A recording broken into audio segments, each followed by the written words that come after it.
join us this new year for new conversations at the Commonwealth Club.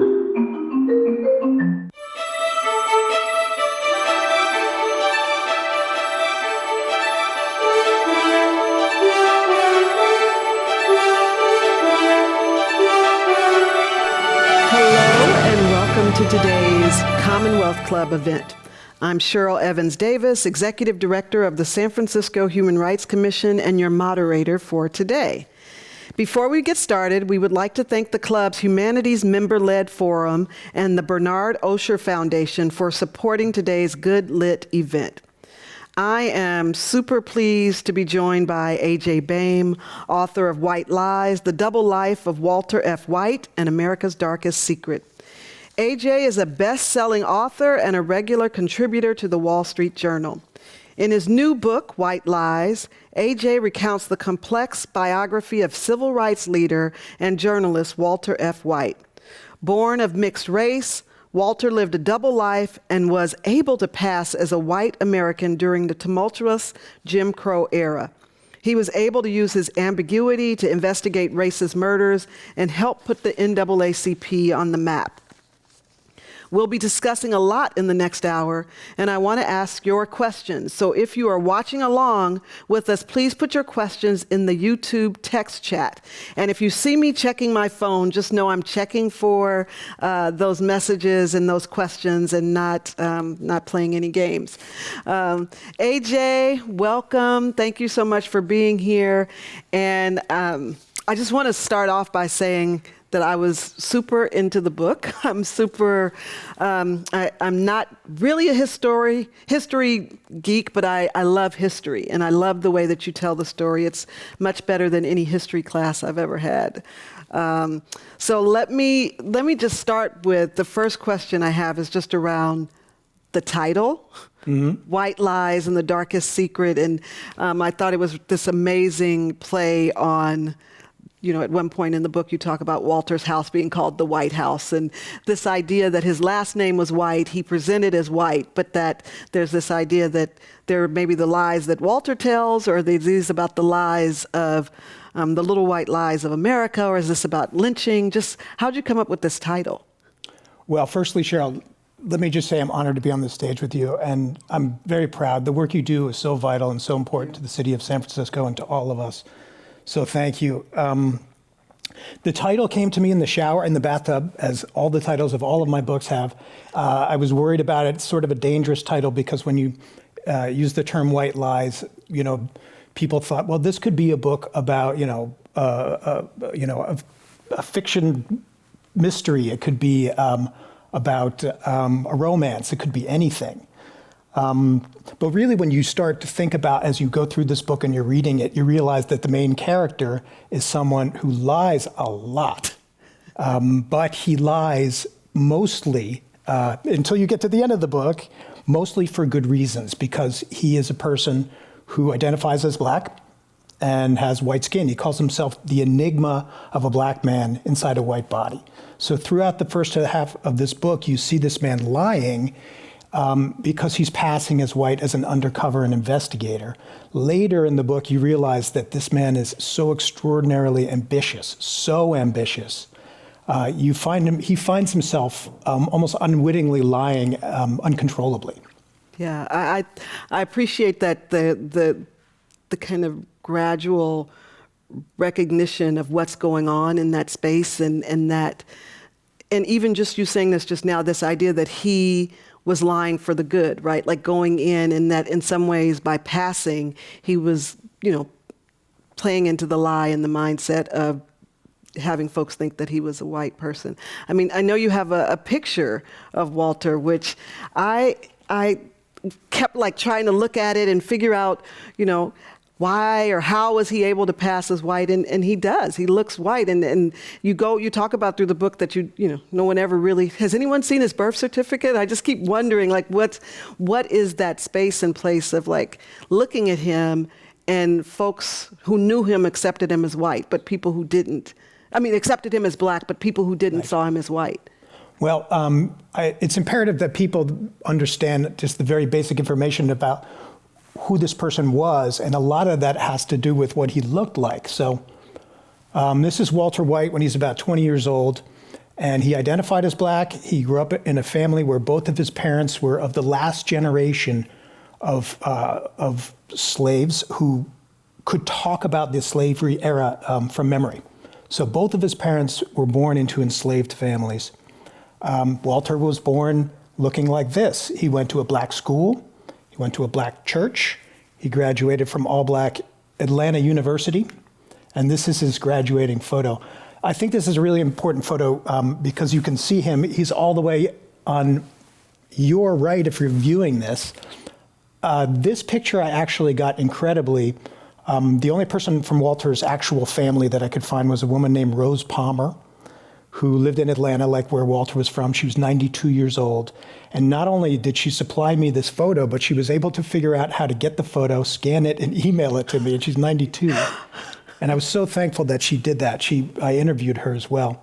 But maybe, I think it's important that people understand, how does somebody who is black, who identifies as black, look like this? And, just briefly, you can imagine growing up as a young person and it being impossible for it not to be understood just by what you look like, that your life comes from generations and generations of childbearing through enslaved women who had no rights to their bodies and slave owners who were white and could operate with impunity.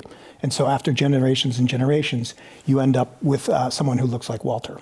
It's funny you say that. When I remember when my son, who's in his 20s now, when I was pregnant with my son, I went to the doctor and she said to me, I usually tell African-American families, like, you just need to be prepared. You never know, what your child may look like when they come out. And my son, even though both of his parents are black, was born with blonde hair and blue eyes. And so it was, he was, when he was born, the doctor said, all he needs is a surfboard, because he had blonde hair and blue eyes. And that was my great-grandfather. And so my great-grandfather, so the story, I think, resonates in so many different ways with this idea of, as you say, over generations and over time, but the idea that he made the conscious decision you talk about in the beginning of the book, that story that becomes mythical about at that point where he determined that he didn't want to be on the other side of that he wanted to be strong in being a black person and not this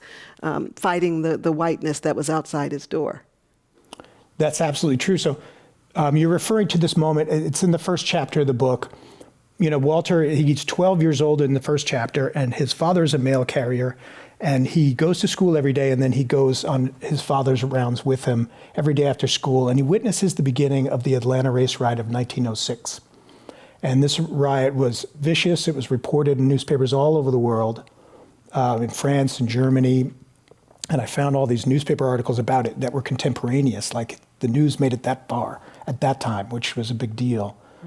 But Walter experienced it firsthand. And so he describes in his own, actually in his memoirs, what it was like to witness seeing black people be killed by white people at that age. And there's a moment in the book where he's on the second floor of his home and he's with his father and he's looking out on this crowd of white people who are approaching their home with torches, intent on burning the house down because they believed that this home was too nice for a black family to live in. And here's Walter seeing this happening.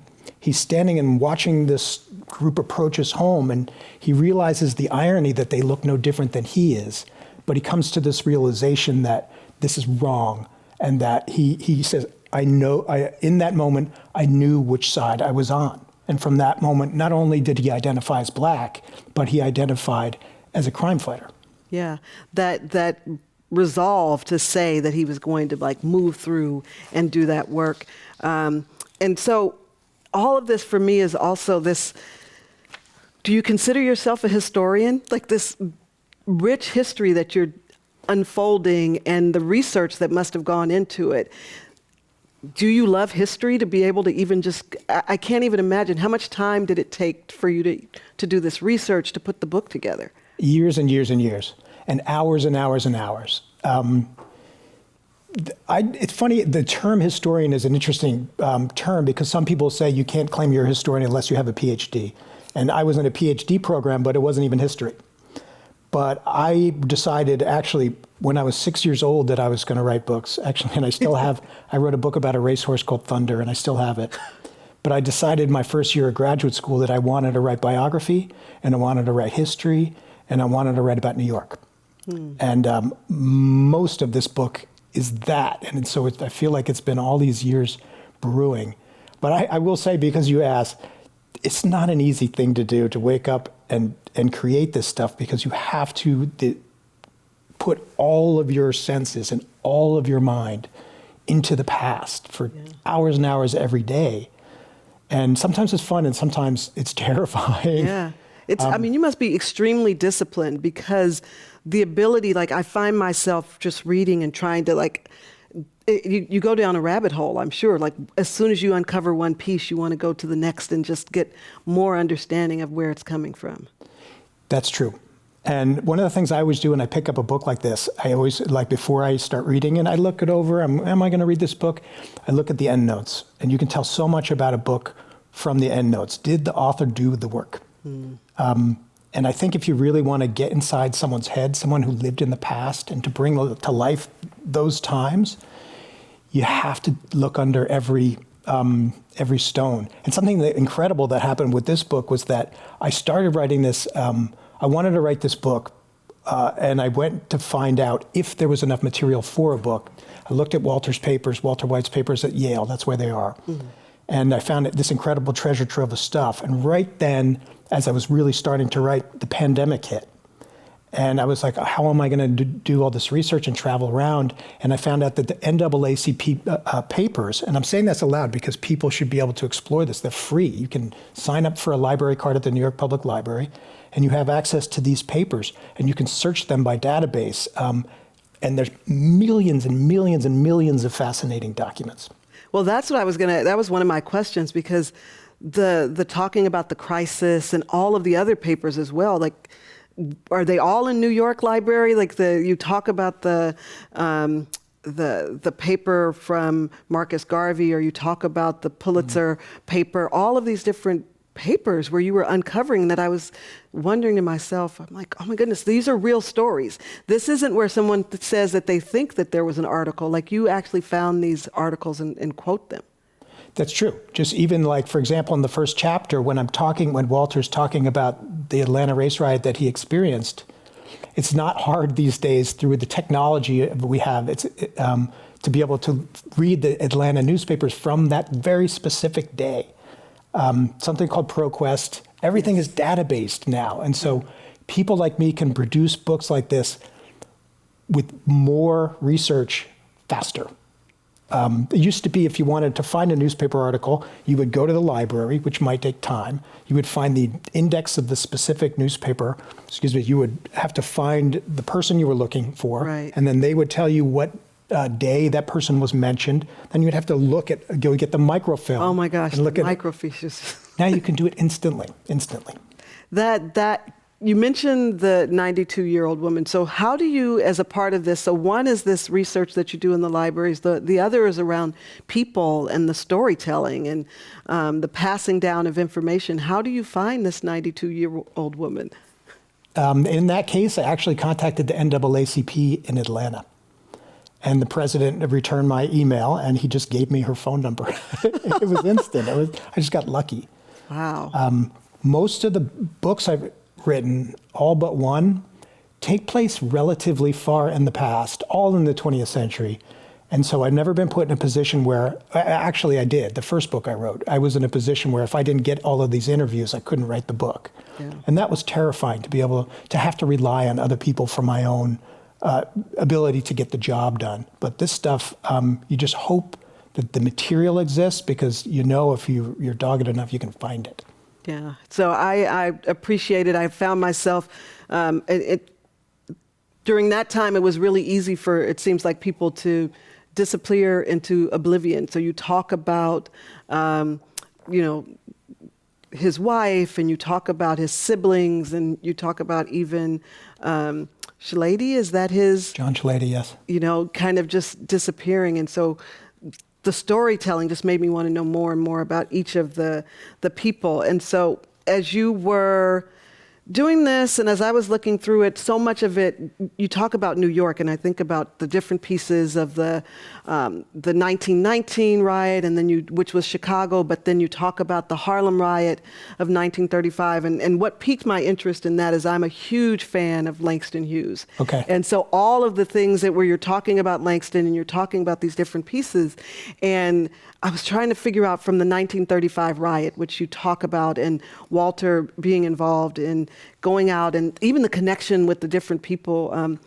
I just thought about, well, he wrote his book, The Dreamkeeper, and that was released in 1932. But then you also talk about the end of the Renaissance, Yes. right? Like the death of the Renaissance and how that is captured, and Walter's role in the Renaissance. Like as you tell this story, I really feel like there is a huge connection to Walter and the Renaissance. And is that what you uncover in this story? And Let me answer that question this way. And this is, to me, if you really sum up, what makes his life story so extraordinary is that every major racial incident or movement during his entire adult lifetime, he was at the center of it.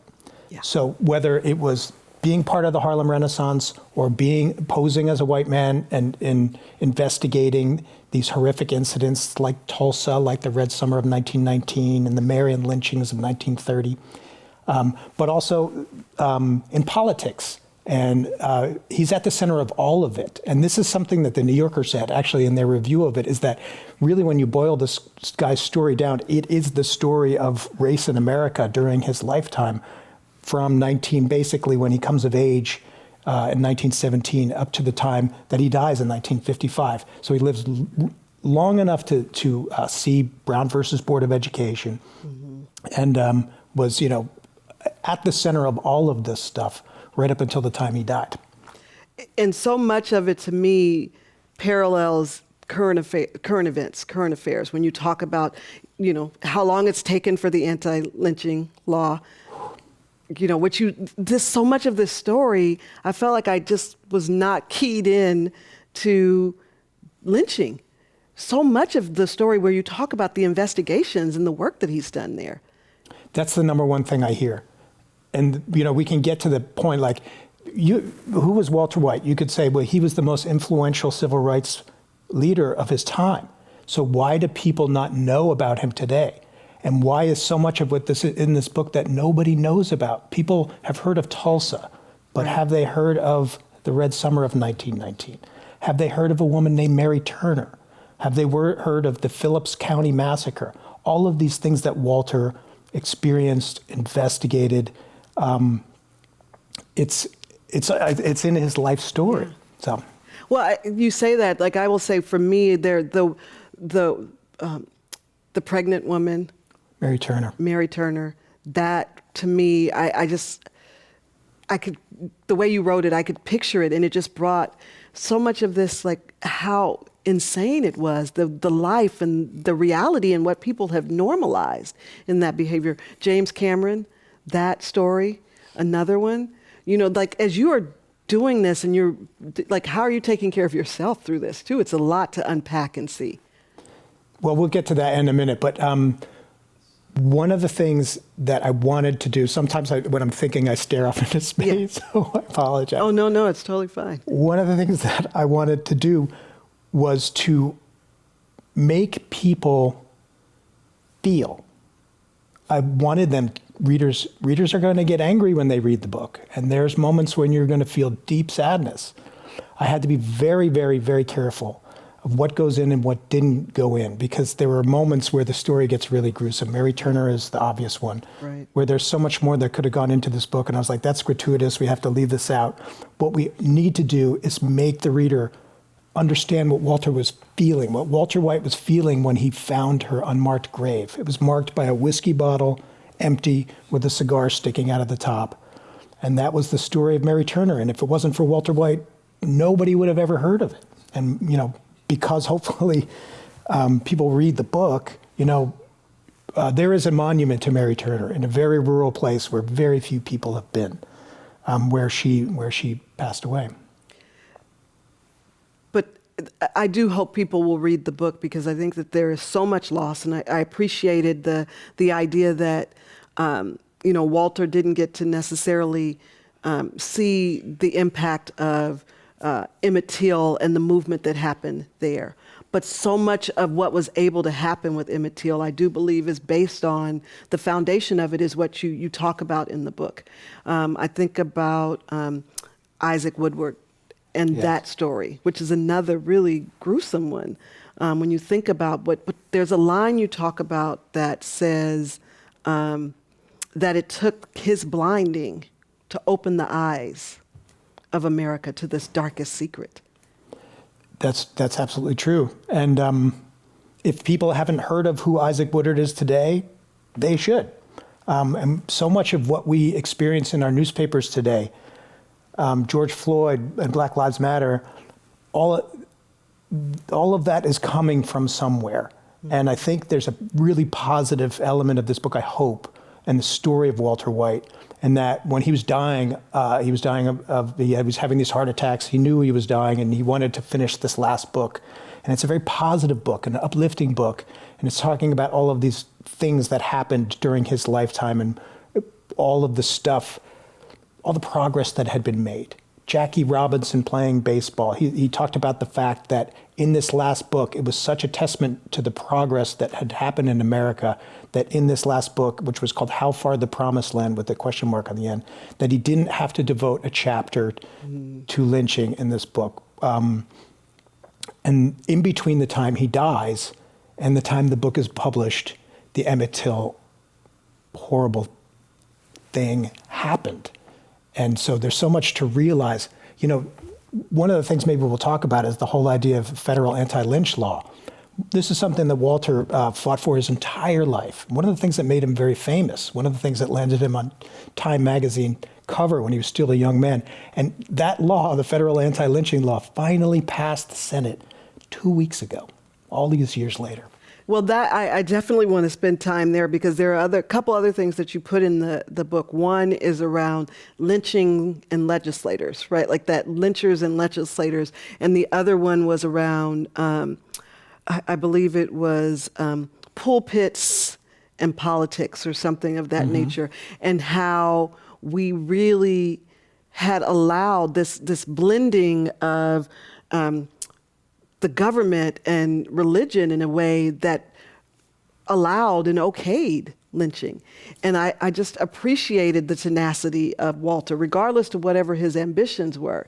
The fact that he continued to show up, every decade or so, knowing that a filibuster could potentially derail the efforts around the lynching law. And here it is that he died in what year? 1955. And here we are in 2022 before it actually finally happens. It's like pushing the stone up the mountaintop and then it arrives. But one of the things you mentioned just made me think about something about Walter, is that he woke up. I think if he was alive today, Walter White would have been diagnosed as manic and many other things. But one thing about him was he was incredibly ambitious. He could be very manipulative, but he was ambitious and he was determined, and his focus of what he wanted to achieve in his lifetime never wavered. And that was, he was often criticized in his lifetime a lot by the Black community because he lived a double life. He was very in touch with high society, white high society, white powerful politicians, white novelists and artists. So he lived this double life, and a lot of the times it got him in trouble.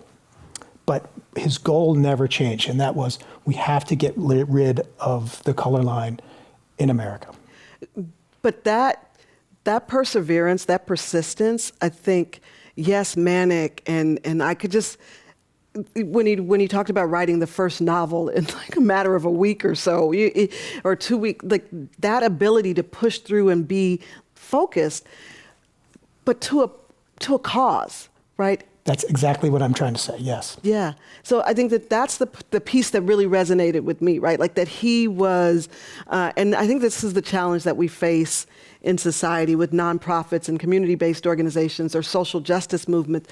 Do you have to take a vow of poverty, or do you have to take a vow of struggle in order to do the right thing and to advance things? And I appreciated how you really spelled out, too, that it's not always as clean as folks think. I appreciated the pointing out around art and the intellectuals and the roles that those folks play, and that those are in and of themselves when you talk about James Weldon Johnson and his conversations with Walter. And in some ways, I feel like Walter was mentored by James Weldon Johnson to develop the society relationship and world that he created. Absolutely.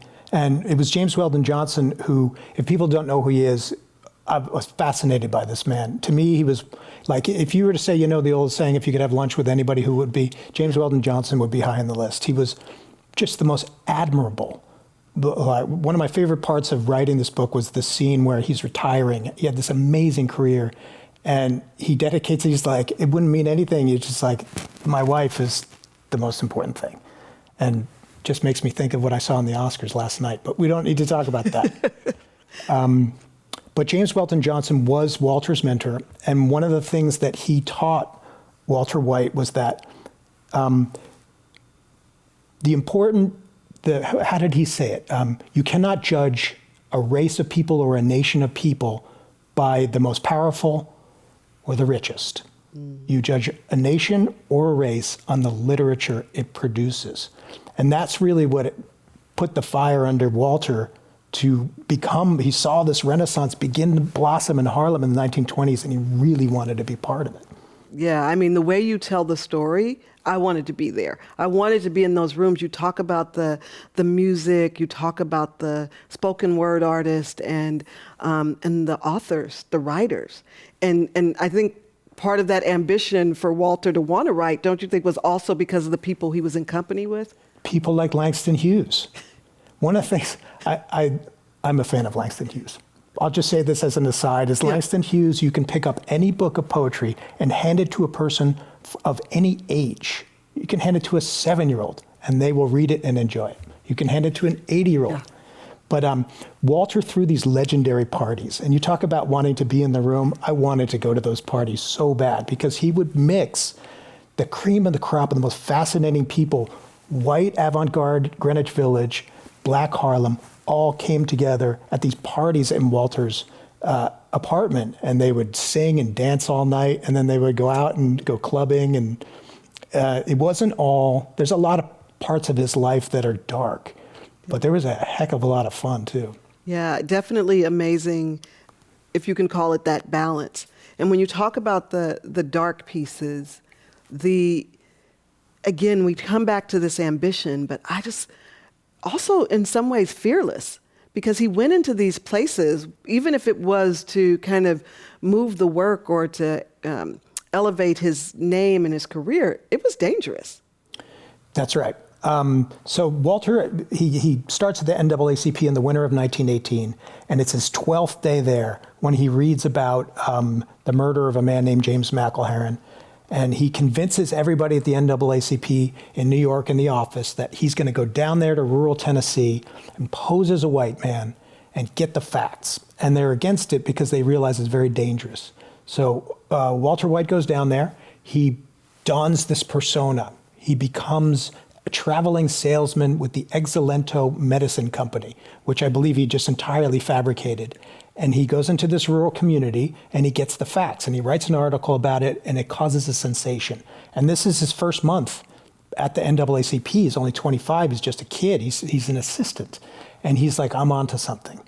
This can be valuable, but I can also make a name for myself doing this.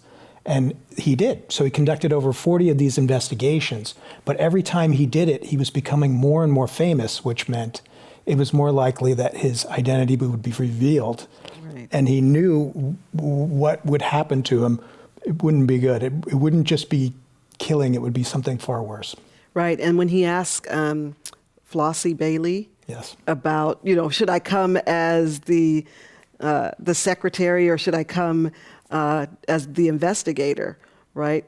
Now he's in this place where how do I show up and how do I move through space? Firstly, thank you for reading the book so closely. Thank you, Cher. Thank you. I have to tell you, like, this is an assignment that I would take on any given day. This book just had me, I'm sure I will be forcing other people to read it and using it as a conversation around social justice, because the idea that he did all of this work and because of his transgressions later in life that he would almost be erased is unbelievable. I agree with you.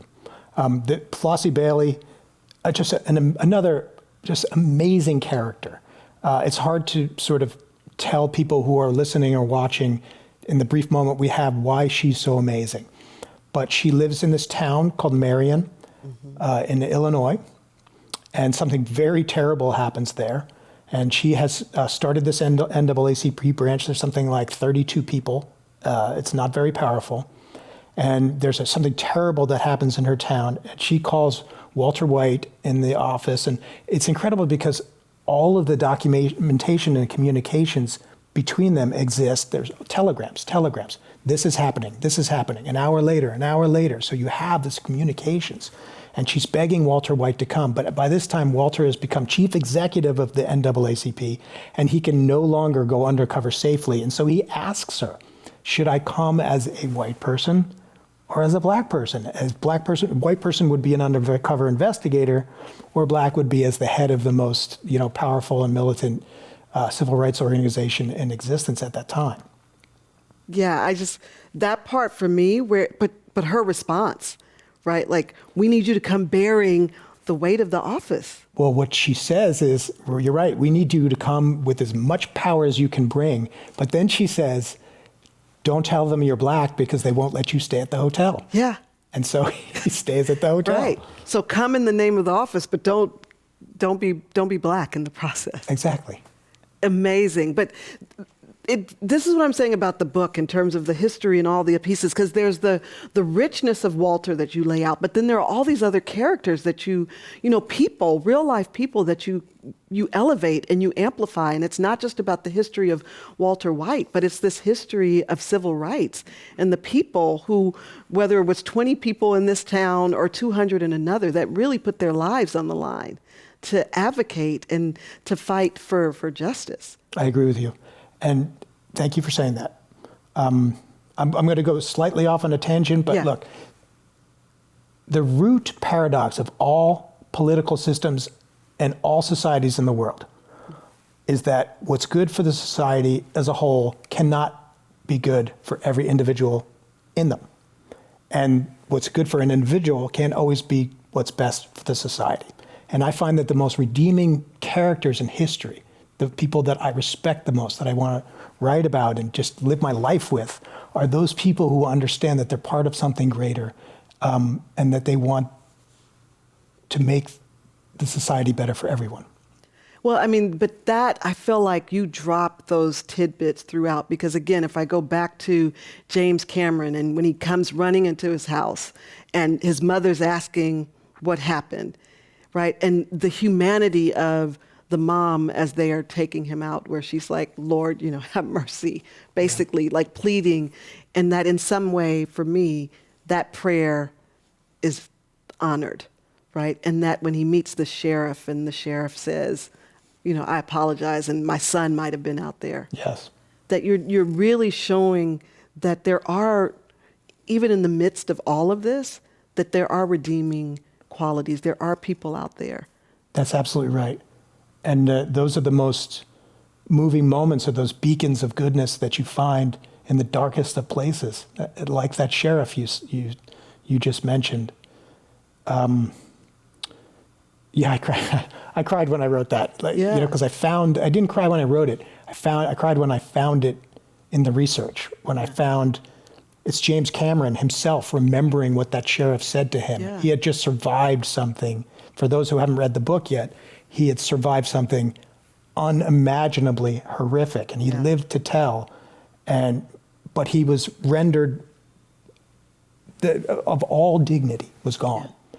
And there was a person there who reached out to help him.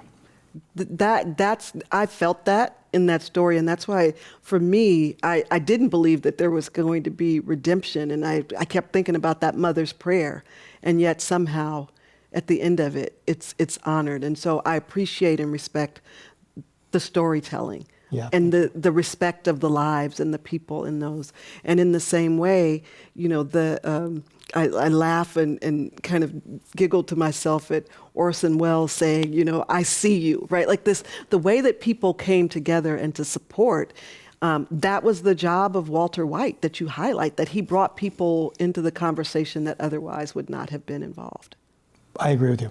And again, like every single important event that happened in this sphere, he was part of. And you just reminded me of the story of Marian Anderson. So hopefully people out there know the story of Marian Anderson. It's 1939. She's a very famous black singer in America and in Europe. And she's going to give this concert. And I'm actually forgetting where it was going to be. It was in Washington, D.C., at an organization much like the Commonwealth Club, but much different than the Commonwealth Club, and that this organization refused to allow her to sing. And there's Walter White, who's instrumental in creating this concert for her at the foot of the Lincoln Memorial, which has been often called one of the most important musical events in the nation's history. And, you know, he's not the focal point of that chapter, but he's there. And so that story can be told in, you know, in the telling of his story. Yeah, I think that is, for me, that piece just is symbolic of so many pieces that are dropped in there. So first and foremost, the idea that Marian Anderson sang there and that he helped to coordinate and orchestrate that. So to your point, that he's really involved in so many of these kind of monumental. And then when you talk about A. Philip Randolph and you talk about the March on Washington, and I was just like, you know, this was developed, and the concept was developed many years before the march that we all know. Right. And so I'm just like, he was so ahead of his time. He was. And we can tell that story. So it's the beginning. Okay, firstly, I have two more pictures because we're getting deeper into his life. And this is what he looked like later in life. At this point, he's a political powerhouse. This is the late 1930s, and these are the two most important individuals that he brought into the NAACP in the late 1930s. On my right is, of course, Roy Wilkins, who became the chief executive of the NAACP for many years after Walter died in 1955. And that's Thurgood Marshall, who, of course, Thurgood Marshall, of course, is the first black Supreme Court justice, but at this time was just beginning to lay the foundation for education cases in America. And then there's this one, and that's Walter in 1947.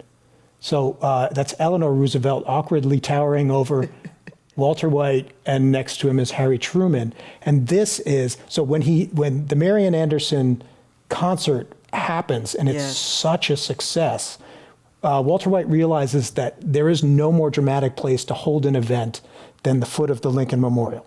And so in 1947, he cements this very, very important relationship with Harry Truman and convinces Harry Truman to give this speech at the foot of the Lincoln Memorial. And this is them walking. Walter White is on my left, holding his speech in his hand, because he gives the speech, and then he says, "Ladies and gentlemen, the President of the United States," and then Truman gives his very historic NAACP speech. But I sort of brought us off topic, but because I appreciate that. Because we're talking, I just wanted people to see what he looked like later in life.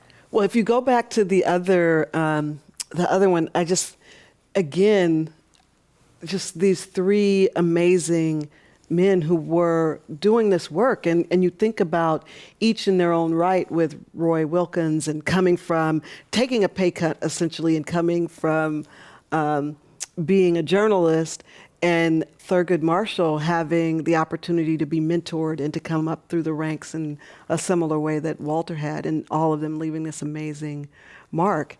And yet Walter, whose name fewer people would know, really brought both of them into the work in some way. He did, and he really offered Thurgood Marshall a venue and an avenue and funding, an introduction to very important people to create a pathway for Thurgood Marshall to become all that Thurgood Marshall became. And, you know, something I was mentioning earlier, some of these chapters, Walter White is like, he's at the center of it because the book's about him. But really what it is it's illuminating everything that's going on in the sphere, such as the rise of Thurgood Marshall, the rise of Roy Wilkins. I also just think this is an extraordinarily dramatic photograph. It is. I love this picture. But again, it just pulls you in. And as you said, it's not even just Thurgood Marshall. Like, I have a list of people that I'm now like, I need to go do more research on, because you've really brought this story along to show, yes, that Walter was a part of this, but he also recognized talent in the same way that James Weldon Johnson saw something in him. He saw something in all these other people. Exactly. And elevated them. And so another person is Mary Ovington. Is that? Yes, the fighting saint. You know, just again, all of these people that invested in him. Yes. That saw something in him that made it possible for him to really grow and thrive. I should just explain, because I loved Mary White Ovington, her character. She wrote 2 small autobiographies. Okay. That are really interesting. She was not a brilliant writer, but her dedication to a cause. So she saw, here is this white woman who was a founding member of the NAACP and was on the board for a long, long time. And Walter and the others, they called her the fighting saint. So she was 20, 30 years older than, even more than that, than Walter White was. But she took him under her wing, saw that he was valuable to a cause. And her dedication, she had dedicated her entire life to civil rights. After seeing Frederick Douglass speak, that's all it took for her. She never married because activism, that was her spouse. Yeah, I love that toward the end, and after she had, kind of retired, that she was able to still take joy and pleasure in the work that Walter was doing. Absolutely. That's what binded them all together, is that all of these people at the NAACP at that time, actually that's not true, because in the 1930s, maybe we can touch on that, the Depression really crushed the NAACP and many other things. And there was quite a few office politics. At that time. Well, yeah, and I'm again, those are amazing things for me in the story that unearth that this understanding the duality, or like the multiplicity of who people are, right? That we're not only, that W.E.B. Du Bois was not just an academic, an intellectual, an amazing scholar, but he was a person with characteristics and personalities that, maybe we wouldn't all understand, but that he was genius at the same time, Absolutely. There's a term that I remember that I learned when I was a kid. It was actually lyric from a song, and I can't remember from who it was, but it always stuck with me. And the term was the cancer of my intellect. And what that means is that brilliant people rarely are without fault, character flaws. All of them. Walter White had many flaws, egotistical, self-centered, but dedicated to the cause. And Du Bois, same thing. Genius, the first black Harvard-educated PhD. To this day, you cannot study anything about race in college without reading his work. And yet, yes, character flaws. Yeah. There's so much that I wanted to unpack but some of the other lines and quotes from the book that really resonated with me was this idea of where school might mean a creaky church with a single teacher for an entire community. And so this work of Walter, which was started with education and then would, in so many ways, as you talk about in the book, end with education and Brown versus Board of Education, but that the work of how do we build and how do we create space for people, and that sentence really, for me, resonates with this fight to make sure that they had equal access. He was fighting what brought him into the fold, right, was this idea of having a class not be canceled. Absolutely. There's nothing, obviously, more important to any culture and the success of younger generations in education. I mean, that goes without saying. And this is something that we still struggle with in this country. I've moved around in this country quite a bit, and you can see, where schools are hurting. Yeah. It's not hard, just have to look, Yeah. And but the important thing at that time, Walter's whole trajectory, how he really got involved in the NAACP to begin with, was because the city of Atlanta, where he lived, was going to cancel 7th grade to build a new high school, 7th grade for black students to build a new high school for white students. And the point of it is really exposed very, very clearly that the whole idea of the law, which was separate but equal, Plessy versus Ferguson, 1892, the law that sanctioned segregation was called separate but equal, which meant they should be equal. There might be a black school and a white school. How could you say that? This is the obvious hypocrisy of it that Walter recognized at that young age. How could you say they're separate but equal if there are school for white kids and no school for black kids? That's it. First off, I want to remind folks to, if you have questions, to put them in the chat. We are checking for that. And then that point of separate but equal and the idea of just questioning the status quo is what Walter continued to do. And so when you talk about the war and him going and coming back and saying, like, black soldiers are coming back and not being treated with the dignity that they deserve. So he just was always questioning how we operated. And I appreciate that he questioned all the way up to the president. Like he treated the president at the same that he would any person on the street. He did. And, really, he realized there's, if you could say this, that the first half of this book is really about Walter White and his undercover, living a double life as a white undercover investigator and a black writer in the Harlem Renaissance. The second half is really about politics and Walter living a double life in politics. But he realizes that all roads led to the White House for him. And this was during the 1930s when not everybody agreed. Like, a lot of people really bought into the communist ethos at that time because people were so poor, and so why not share the wealth? But Walter wanted to be friends with presidents. He wanted to be influential in the Oval Office. That was his goal. And obviously it worked. How are we doing on time? Because there's one thing I want to touch on. We've got 18 minutes. Okay, we're good. We're good.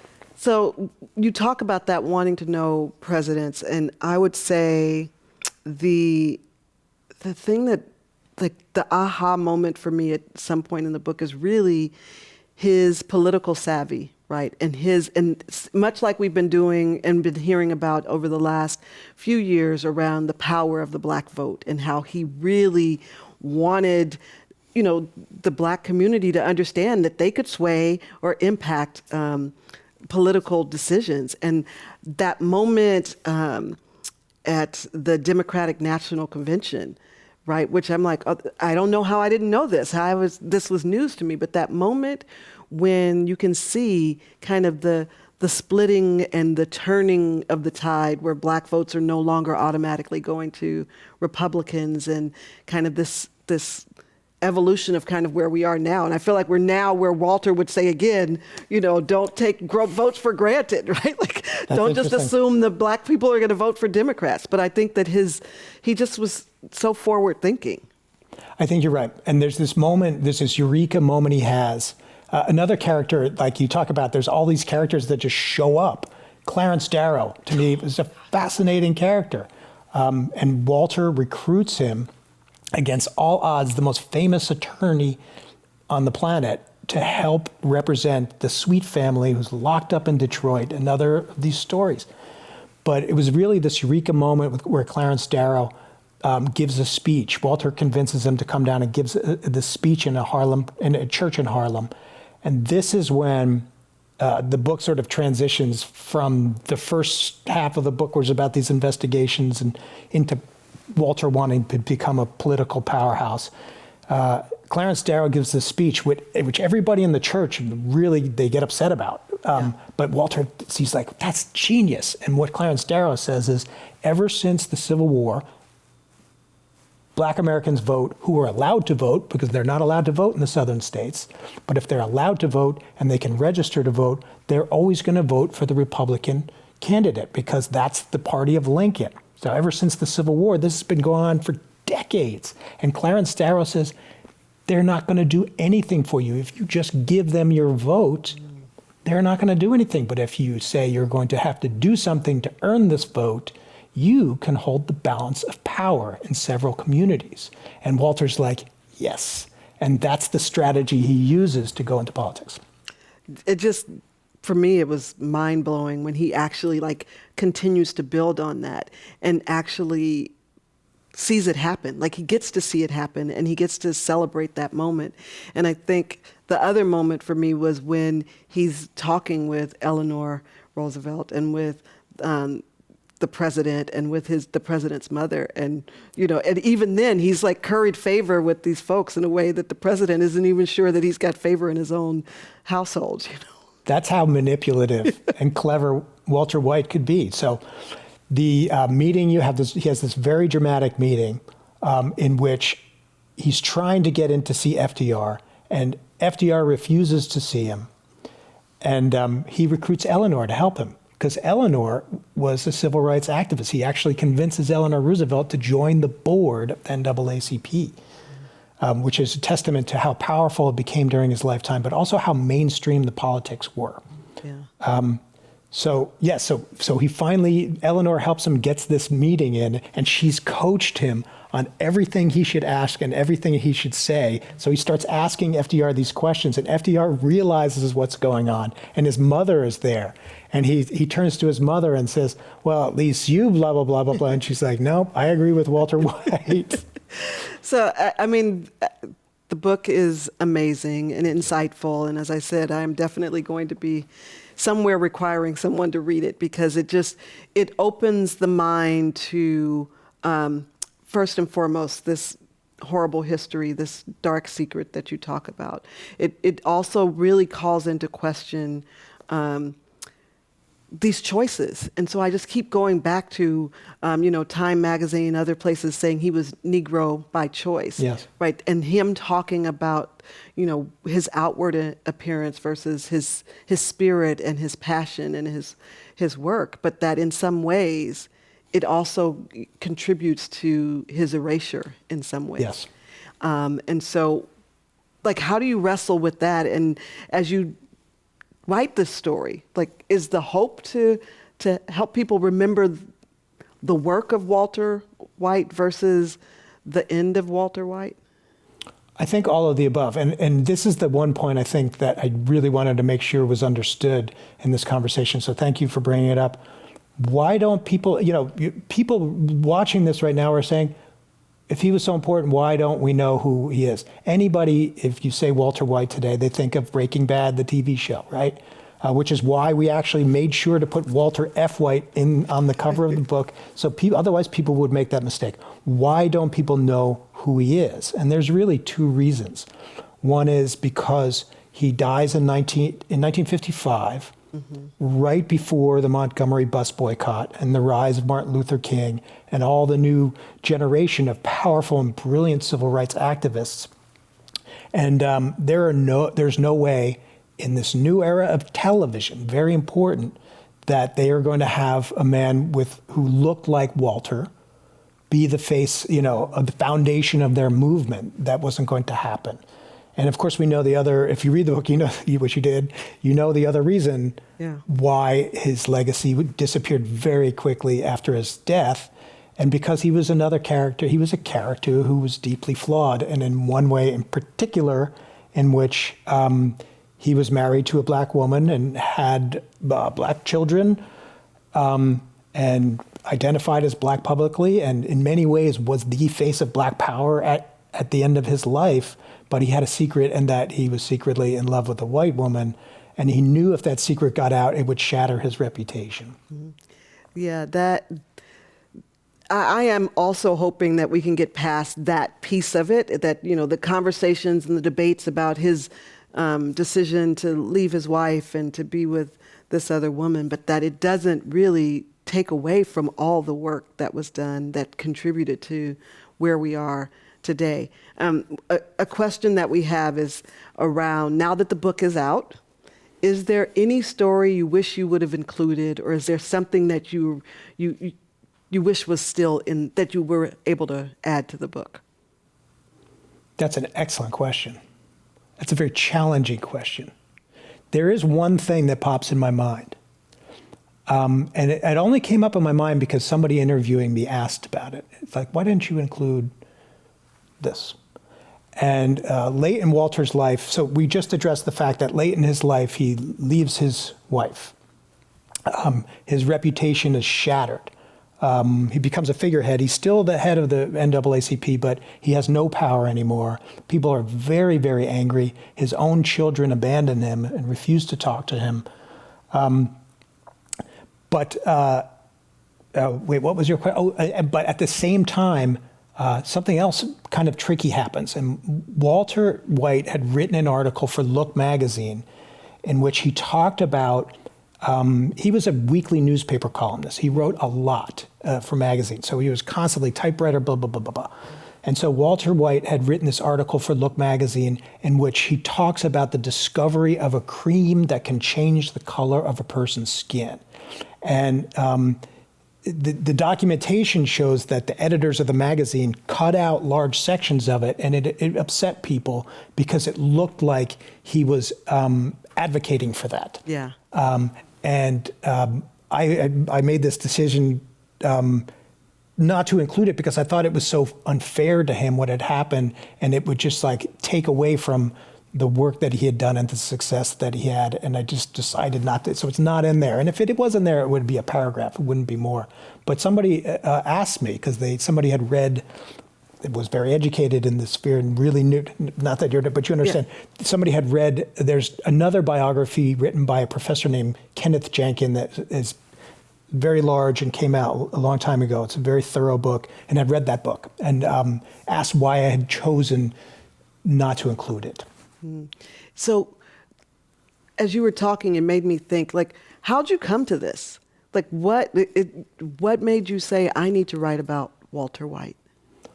Walter White appears as a minor character in the last 4 books I've written. So The Arsenal of Democracy, 3, The Accidental President, and Dewey Defeats Truman, all 3 of them. And I first read about Walter White in my first year of graduate school many, many years ago. But in every time I would come back to his story in my research, the story just kept getting more interesting, and I just couldn't figure out why nobody had written a book about him in recent years. And I assumed that was because there wasn't enough source material. But when I went looking for the source material, there was plenty. There was a lot, more than enough. And so I just realized that this book had to be written. And I don't want to say that people should read this book because it's a great book. People should read this book because I think people should know the story of Walter Francis White. So another question, AJ, were you able to interview any of Walter's relatives? Are any of them following in his footsteps? Okay, that's a great question. Rose Palmer is 92 years old, and I shared a picture that she shared with me, and she was Walter's great niece, and I quote her in the book because when Walter's family life falls apart late in his life, he helped her in some different ways, and she used to spend a lot of time in his home. And when I interviewed her, she told me how devastated he was that his children late in his life refused to talk to him. But she was his great niece, and so she became like a daughter to him in that short window of time before he died. And so my conversations were very moving. The other answer is no, people didn't follow in his footsteps that I know of. A couple of them, they were more likely to follow in their mother's footsteps because she had always wanted to be an actress on the stage. And Walter's oldest daughter, Jane White, she had some success with a career on the stage, I think later in films too. Did he have any did his children have children? I don't believe there's anybody left in the lineage that I certainly couldn't find anyone. What about Poppy?